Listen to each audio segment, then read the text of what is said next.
You pull out your summer clothes. You hold up a dress and you think, not this year. If this sounds familiar, you're not alone. And there's nothing wrong with you. I want to tell you the goal here, and especially with midlife and weight gain, is you want to get to be stronger, not necessarily smaller. And the interesting thing about it is when you start focusing on getting stronger, you actually can get smaller. Your body after 50 plays by a whole different set of rules. Your hormones shift, sleep gets to be kind of weird, stress stays around longer than it used to, but weight loss is still possible when you stop fighting your body and start fueling it. And here are 5 things that you can do. Let's start with number 1. Eat a little before you move and eat afterwards. What's best? Protein.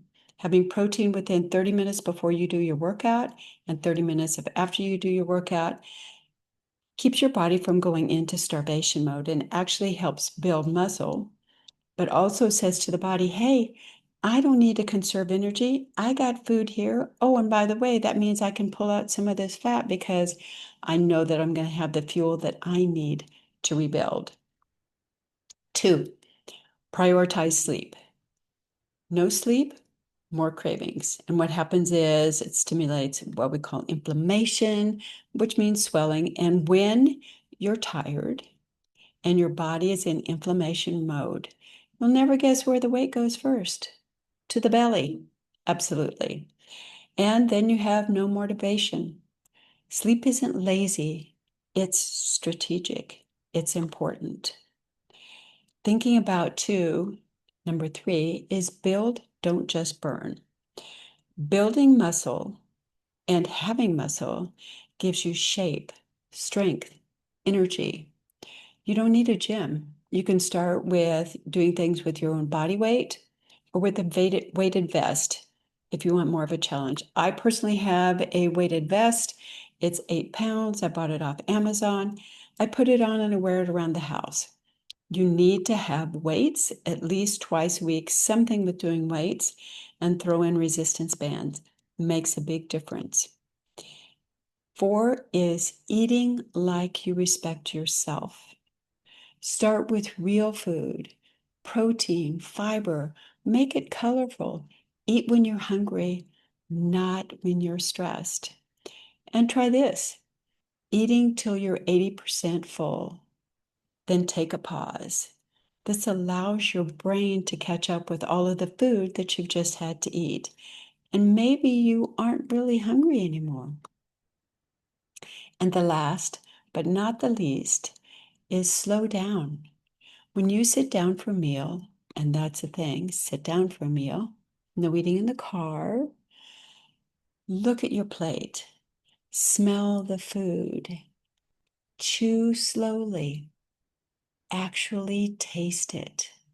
For many years, I've had a job where I had to eat on basically whenever I had a break. That's the way healthcare is. But retraining made the food more enjoyable. I found I was eating less and I was actually more satisfied. And I'm not the only one. I had another client who had much the same thing going on with her.